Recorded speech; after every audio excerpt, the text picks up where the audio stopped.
Caroline Martin-Prade nous rejoint. Bonjour Caroline. Bonjour Léopoldine. Avec une nouvelle importante. Dimanche, c'est la journée anti-tabac. Et comment peut-on arrêter de fumer? Bien, je vous propose une méthode, celle du magnétisme. Pour en parler, nous recevons Steve Siriès-Daubigny, énergéticien, magnétiseur à latte.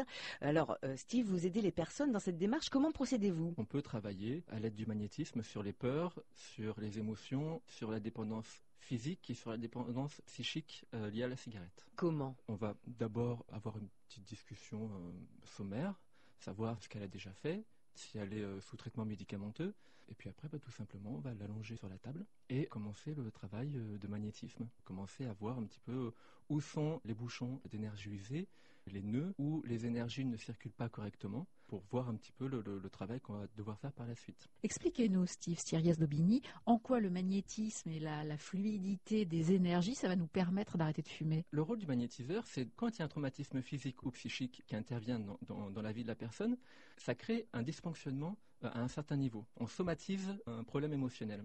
Mon rôle, ça va être tout simplement d'aller désomatiser ce trouble émotionnel. D'une part par rapport à la cigarette, et d'autre part, on va pouvoir aussi aller directement aller chercher les énergies usées qui se trouvent directement au niveau des poumons, au niveau des capteurs de nicotine, pour pouvoir agir sur la dépendance physique. Et par rapport à la dépendance psychique, on va pouvoir agir sur le stress, détendre la personne, dégager la tête, dégager l'abdomen.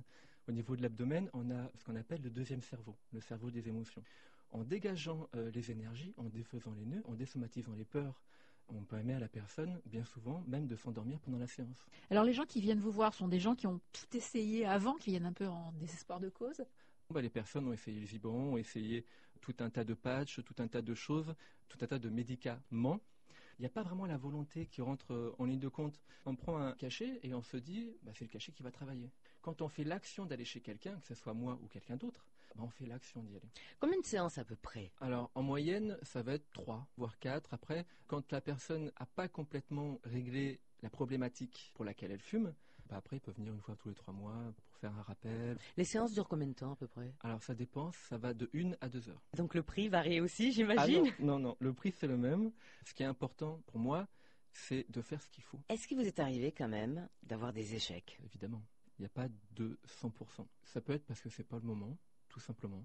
Merci Steve Siriès-Daubigny, vous êtes énergéticien, magnétiseur à latte et on peut avoir plus de renseignements par votre site énergéticien-montpellier.fr. Et on tient bien sûr à votre disposition au standard de France Bleu Héros les coordonnées téléphoniques. Caroline, vous avez arrêté de fumer donc? Oui, Ouais, presque. sûr. Bon week-end quand même. Merci. À une prochaine fois dimanche, pas de cigarette. D'accord. À une prochaine fois, merci.